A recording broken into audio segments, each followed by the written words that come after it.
মতন কিছু চাটুকার সাংবাদিকদের ভূমিকার কারণে সাগরণী হত্যা হয়েছে।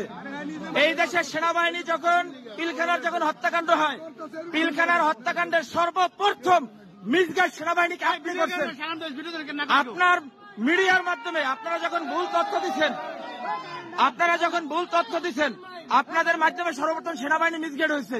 মানে ওই দিন পিলখানায় 57 জন সেনা অফিসার সেনাবাহিনী পিলখানায় হত্যাকাণ্ড ঘটনা, গুলজার আহমদ বুলবুল, শাকিলের মতন লোকজন ওই দিন সেনাবাহিনীতে হত্যাকাণ্ড ঘটনা, বিডিআর পিলখানার হত্যাকাণ্ড ঘটনা।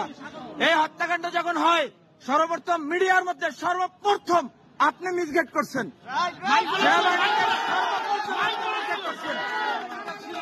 এই দেশে 52,000 রয়েল সদস্য, এর ভিতরে আপনি একজন।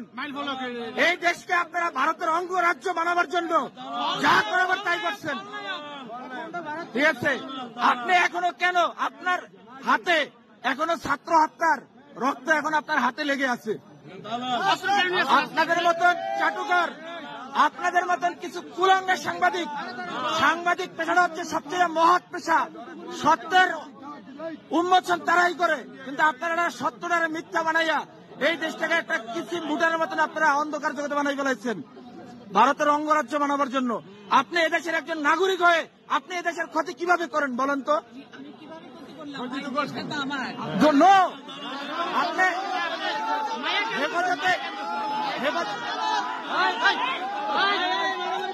হেফাজতে ইসলামকে আপনারা কিভাবে ধ্বংস করে দিচ্ছেন বলেন?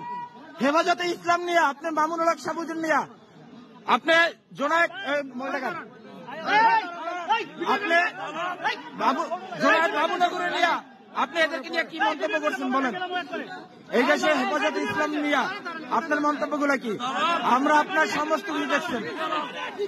এই দেশের সাংবাদিক মধ্যে আপনি কুলাঙ্গার, এই দেশের সাংবাদিকরা আপনি ধ্বংস করছেন।